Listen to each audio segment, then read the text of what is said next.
it's now time for one of the most fun parts of this project, and that's building a gallery with CSS Grid. And so, yeah, that's exactly what you're going to learn in this lecture. So how to create a complex grid-looking gallery. So one that you can really see that it was built with an underlying grid. And for that, you're also going to learn how to use object fit together with images for grid items. And this is the gallery that I'm talking about. And from the beginning, I wanted to include something like this in this project because it's really a perfect use case for CSS grids. Because you can really see how these items, so how these images, were literally aligned to an underlying grid. So it's really visible, and so it's a perfect use case. And actually, it would have been maybe not impossible, but extremely difficult to do this without CSS Grid. And so again, it's a perfect use case to show you once again how powerful CSS grids are. So how do we go about creating this grid structure? So we have to select the number of columns and the number of row tracks here, of course. And so how are we going to do that? It seems like a rather complex task, right? So a couple of things about that. Well, the most important thing to consider is the smallest unit that you want to have in your grid. So in this case, that would be this cell here, so like this image. So I have to create a grid with as many columns as necessary to create a small image here like this. So one of the columns is the size of this image because it's the smallest unit here. And the same, of course, applies to the row. So you see that the height of one row is the height of this unit here. And this height is actually visible here anywhere over the place. So the height of this unit here is also like, for example, this one here. And so that's going to allow us to place items like this using, of course, some spanning so that it really looks like this huge grid here in the end with all of these items aligned like this, with some images bigger than the others like this one and this one, then some smaller ones and coming in all different shapes. So this one here is in portrait. This here is maybe like a square. This is also here like a square, and this one, so they're similar to the one here. And yeah, so basically the more columns and the more rows you have, the more complex you can create these items here. The more variety in sizes and shapes you can create with the grid, okay? So let us actually take a look at the underlying grid that we have here. So let me select it here from the list, and it's this gallery, okay? So you see that we have 8 columns. So it goes from line number 1 to line number 9 and 7 rows, okay? And I did this through some experimentation, of course, which means that you never come up with this right from the beginning. So maybe I started with 10 columns and 10 rows, and then at some point I noticed that 10 was a bit too much, and then I did an 8x8 grid, and then I noticed that I don't even need the 8th row, and so I just cut it to 7 rows. And so in the end, I ended up with this 8x7 grid. And you see again that this is here is the smallest unit, and you see this grid cell, for example, over here on this side. And so basically each of these areas that you see here are made up of a couple of these grid cells. So for example, here we have 2 and 2, and here we have 4, and here we have 9 in this image. Here we have like 6, okay? And so again, the more grid cells we have, the more complex and the more variety that we can have in these images, okay? So let's set up that underlying grid here in CSS. And of course, we need some grid item. So let's start with having just one image so that I can show you how I implemented all of this. Okay, so down here, we should have the gallery. And yeah, so I'm going to use an image here and call it gallery img. And this one is going to be called image and then gal1. Okay, and gallery image 1.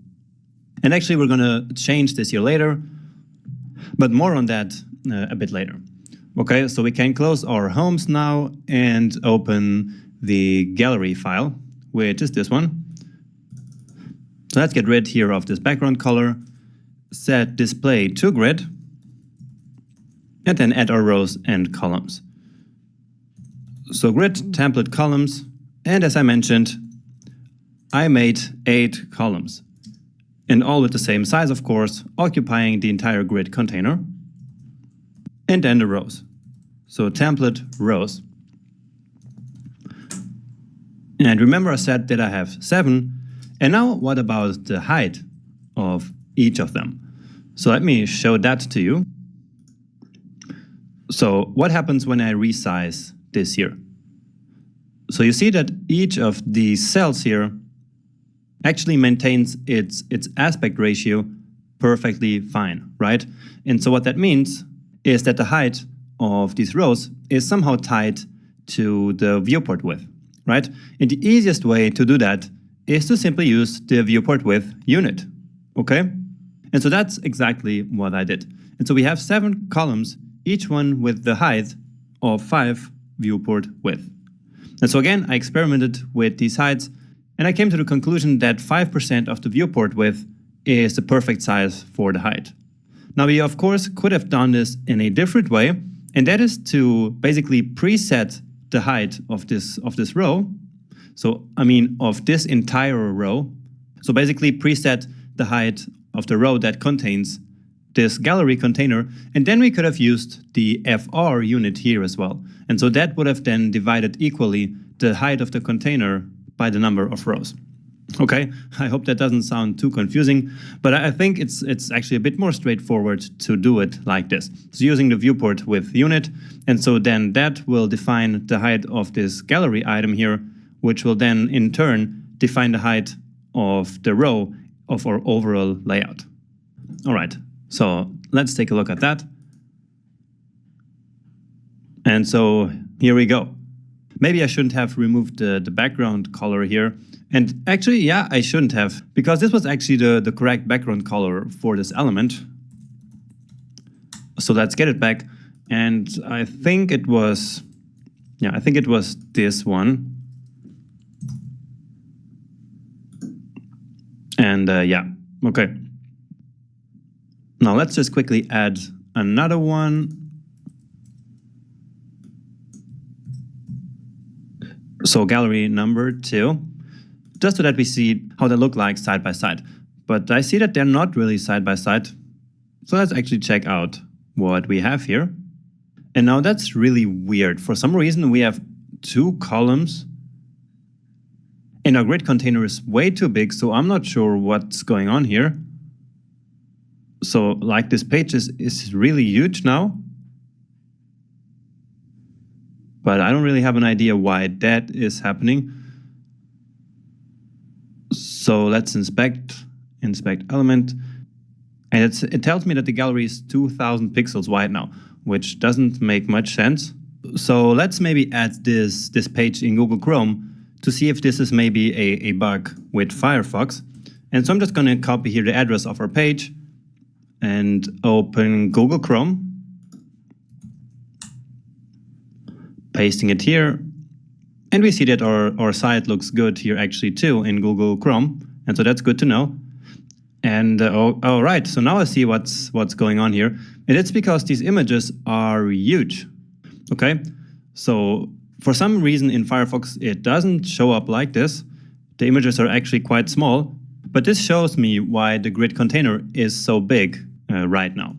Okay, and so let's now go back to our code and fix that. So this is just a temporary fix. So let me simply say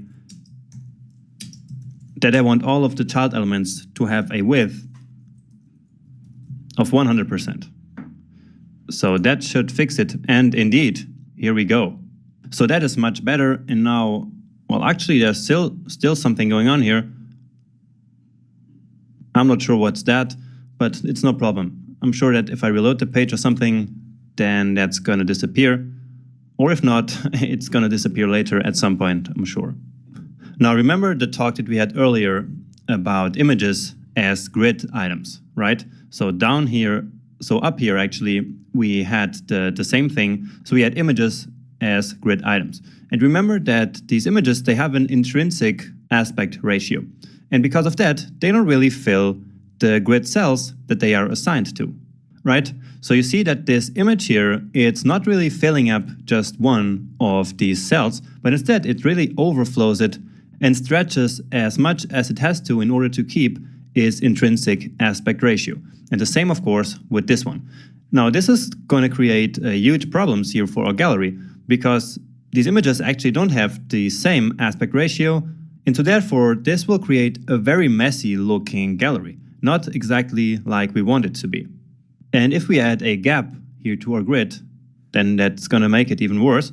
So let's actually do that. So a grid gap of 1.5 rem. And as you have noticed, this gap is always only between the columns and the rows, but not on the sides, so not around the grid. But in this case, we actually want some space around the grid container as well. And so let's just add some padding here. So a padding of 1.5 rem as well. And so that's going to look as if the gutter was also on the outside of the grid. So just like that. Okay, so again, we actually want this image to stop here. So in order to only occupy this cell that it was assigned to. I mean, we didn't actually manually assign it to this cell, but the grid auto placement algorithm just put this image here in this first cell and the second image into the second cell. But still, it's overflowing the cell, and that's not the behavior that we want. So how can we fix that? And what we're going to do is a small property that we've used before in another project called object fit. And object fit is perfect for this, because remember that if we set object fit to cover, it's like setting background size to cover for a background image. So basically having an image filling a container. Okay, and so what we're going to do here is to add a parent container for each of these elements, then put the element in there and add object fit to that parent element. Okay, does that make sense? So let me show that to you here in the HTML. And so let's use the figure element here now, which I'm going to call gallery item and gallery item number 1. Okay, and so this is a figure, so I have to put the name in here. And now this is where I'm going to put the image. So let's get rid of this one. And okay, so remember, gallery item is what it's called like. So let's just add that selector.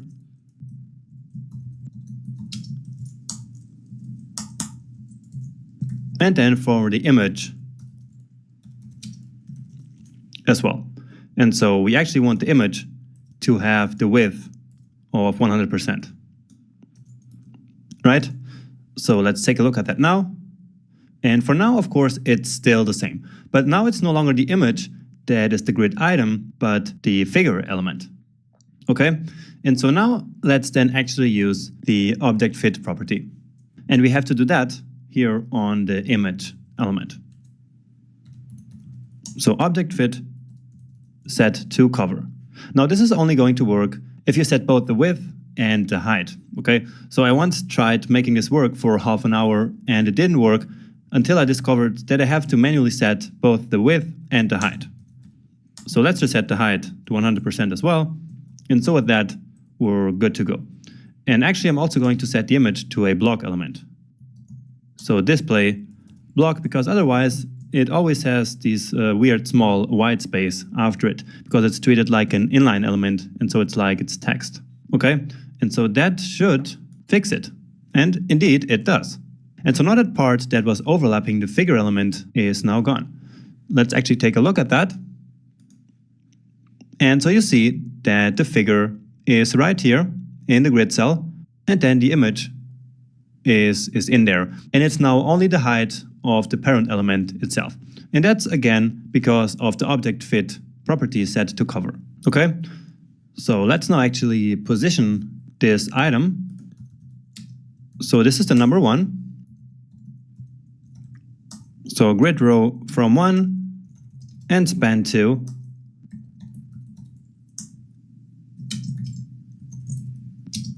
And this one the same. So now it's going to be bigger. Yep. And you see that it's only occupying the exact grid area that we defined. So just like we have it here. So it's now exactly the same, no longer causing the problems with the intrinsic aspect ratio that we had before. So the first image is now placed. We now know how this works and how we do all of this. So in the next video, we can then place all of the remaining images in order to make it look in the end just like this. So let's finish up the gallery that we were building. And I actually want to do this as a small challenge for you. So you already know how it's going to look like in the end. And so I'm sure that you're going to be able to place all the remaining 13 images here on the grid just like this. Okay? So I'm sure you can do it. And so pause the video now, and I'm going to be back in a minute and show you how I did solve this. So, did you manage to do it? Let me now show you my solution, so my way of doing this. And first of all, I'm going to include all of the images in the markup. Okay? Now, instead of copying this here and then changing this number 1 here in the item, in the name, and the alt text, I'm going to use Emmet to actually do all of this in one line of code. Okay, so this is going to be the most complex Emmet code that we ever wrote. So let me show you how I did it. So we want a figure with the name gallery item. So nothing new up until this point. And also gallery item number, and then the automatic numbering here again, right? Then in there, we want an image called gallery image. And now we can also specify the attributes here. And that's using the square brackets, just like this. So we can say that the source should be image gal, and then the number, and then JPEG. And that works because the images that we use for this are named like this, like gallery 1, 2, 3, 4, 5, all the way to 14. Okay? And so that's why we can use this numbering here as well. So that's the source attribute. And then I can also specify the alt attribute. And so gallery image, and then the number. Okay, and so now that Emmet understands this really, let me put this here in parentheses and then write 14 times. Hit tab and bam, here we go. So we have now all of these 14 figures with 14 images, all named from 1 to 14, such as the image names and the alt text. All right, so I can now get rid of this first part here, which is exactly the same as this one. So let's check it out here. And indeed, here we have our 14 different images. Now all we have to do is to place them on the grid just like this. And so let's actually use this one here as a reference. So again, in order to come up with this layout here, I had to go through kind of a lot of experimentation, but that would be way too much to do in a video like this. And so I'm just going to place them like they are here. And if you want to go through all that experimentation by yourself, then please feel free to do that. So you can, of course, try to position them in a completely different way and try to come up with your own gallery, right? But I'm just going to show you the way that I did this. So this one here is the second one, and we see that it starts on column number 1 and then spans across 3 tracks. And the same for lines. So from line 1, spanning across 3 tracks. So let's copy this. So grid row and span 3, and grid column starts on number 3, so line number 3, and spans across 3. And of course here number 2. And that's it. So next up, from 1 and spanning 2 rows and just 1 column. So number 3 from row 1 spanning 2 and then just 1 column. So just from column 1 to column number 3. Just to confirm, oh, something didn't go quite well. And yeah, of course, it starts at column 6 and goes to 7. So that's of course a mistake. But now that's fixed. So next one occupies then all the way until the end of the grid and across to 2 rows. So number 4, grid row and spans 2, and the columns, it starts at number 8 and until the end of the grid. Okay, and actually it starts at number 7. Okay, so grid line number 7, and of course, yeah, that was kind of obvious because this one here ended at line number 7, and so this one, of course, had to start at line number 7, right?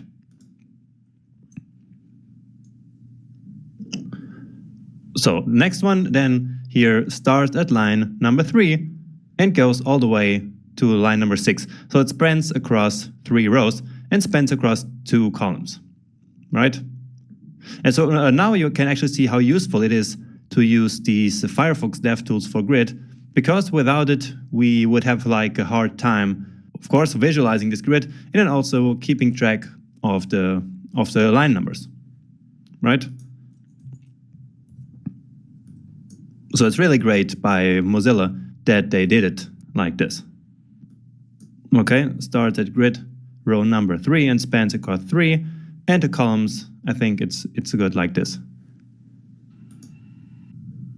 Yeah, so that looks good.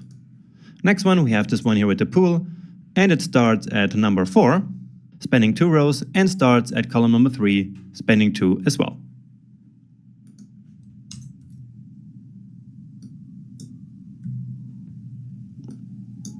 Four and 3. Okay, now maybe this may seem like a bit of a boring task to having to align all these items like this, and I kind of agree with that, but there's really no way around it. And of course, if you were to do this without the grid, then it would be 1,000 times worse. Okay, so I'm really thankful for having this method, and I'm not complaining at all. So then next one is this here, and it starts at row 4 and column 5. So 4 and 5.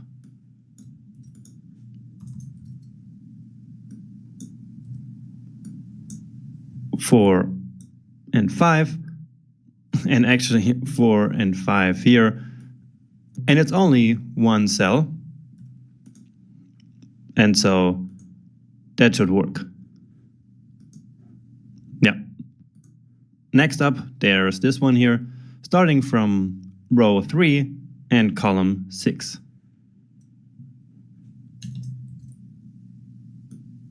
So 3 and 6. And number 8. Yep. The next one is this here, starting from row number 3 and column number 8. And it goes all the way across 3 tracks. So 3 row tracks. So row 3 and span across 3. And grid column 8 to -1. So the last one.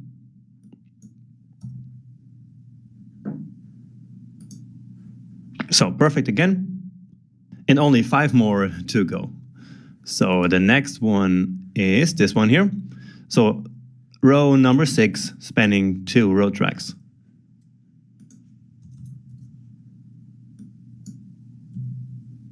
And of course, column from number 1 to 2. Number 10 now. There you go. And now the next one, from row 6 to row 8 and column 2 to 4.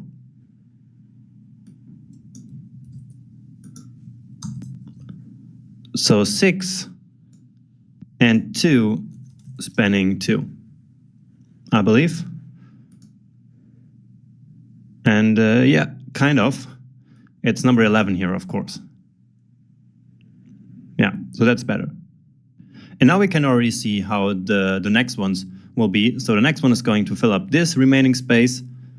And then this one will fill up this here. And then the last one will probably fill up this space here. So let's confirm that. And yeah, so this space here then this one, and then this one. So the next one starts at row 6 and column 4. So let's copy that. And column 4. And yeah, it actually doesn't span the column. So just column number 5. All right, then the next one we don't have to actually see the solution. We already know that it's going to be here. So from row 5 and column 5, spanning across 3 tracks in each direction. So 5, 5, and spanning 3 tracks. Oh, and something's wrong there. Ah, right. And now just one to go. So this one is from row 6 and column number 8. Row 6, span 2, so that's correct. And column 8, 2 minus 1. Don't forget to change this. And that is it. All right, awesome. So our images are nicely aligned here. Let's take a look at it without this grid overlay. And yeah, so that looks fantastic. And it's all thanks of the grid, of course, and of the object fit property. So let's actually take that one out. So just to see how it would look like without it. And also without the height property here. So that is how it would look like, right? So if we would just place the images on the grid and they would try to keep their intrinsic aspect ratios, then that's the result we would have ended up with. Okay, so that's a bit weird. If we then set the height to 100%, then we would keep our gaps here very nicely, but then the aspect ratio would be gone and we would have end up with weird results like this one, where the image is very stretched, or here you can also see it very stretched, and also here. And so that's not what we want at all. And so object fit, see the difference now? So object fit is really what makes this possible, along with, of course, CSS Grid. So I hope you liked that, and see you in the next one.